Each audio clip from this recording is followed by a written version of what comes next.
అబ్బబ్బా! నిన్న ఏమంటే ఆఫీసోడిచి బయటకెళ్ళిన్నో, కాలు బయట పెట్టుడే లేటు. ఏం వాన, ఏం వాన. దొంగోడొచ్చినట్టే సడీ సప్పుడు లేకుండా దంచిడిశేసింది. ఇగ మన పట్నంలా కొన్ని జాగలల్లనైతే రోడ్లు మొత్తం చెరువులైనట్టే అయిపాయే. ఇది మన తాననే అనుకున్నా. అంతటా గట్లనే ఉన్నది. మళ్ళ వానకు ఉన్నోడు లేనోడని ఎరకనా చెప్పుండ్రి. ఎవ్వలైనా సరే గిట్ల వరదలొస్తే తిప్పలు పడక తప్పయి గదా!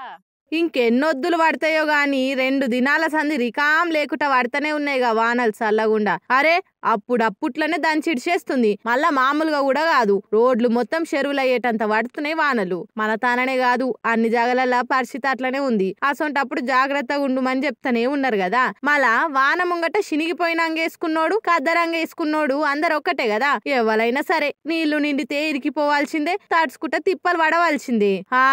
కేంద్ర మంత్రి శివరాజ్ సింగ్ సారే జార్ఖండ్ లో ఏదో కార్యానికి పోతుంటే ఆడ బగ్గ వానవడి రోడ్ల మీద నీళ్లు నిలిచిపోయి గిట్ల గుంతలలో ఇరికిపోయిందట కారు. ఎంత దానిలాడినా కారు బయటకు రాకపోయే వరకల్లా చేసేదేం లేక ఛత్రి పట్టి ఆయనను కార్లకెళ్లి దింపి వేరే తొవ్వల దోలిర్రు సెక్యూరిటోళ్ళు. అటెనక జర వాన గెరువిచ్చినాక గుంతలకెళ్లి ఆ కారును బయటకు గుంజిర్రు. ఇదంతా సోషల్ మీడియాలో వైరల్ అవుతుండే వరకు ఎవలైతేంది వానదేవునికి అందరు సమానమే, మంత్రొస్తుండు కదా అని కొట్టకుట్ట అయితే ఆగది కదా వాన, జర పైలంగా పోవాలే అనుకుంటా సలహాలు ఇస్తుర్రు. ఎందుకైనా మంచిది జర సూషెల్లుర్రి. ఇంకొన్నొద్దులు అయితే గీ వానలొడిచి చలికాలం షురు అవుతుంది. మళ్ళీ అప్పటిదాకా పైలంగా ఉండుర్రి. ఏమంటున్నాం?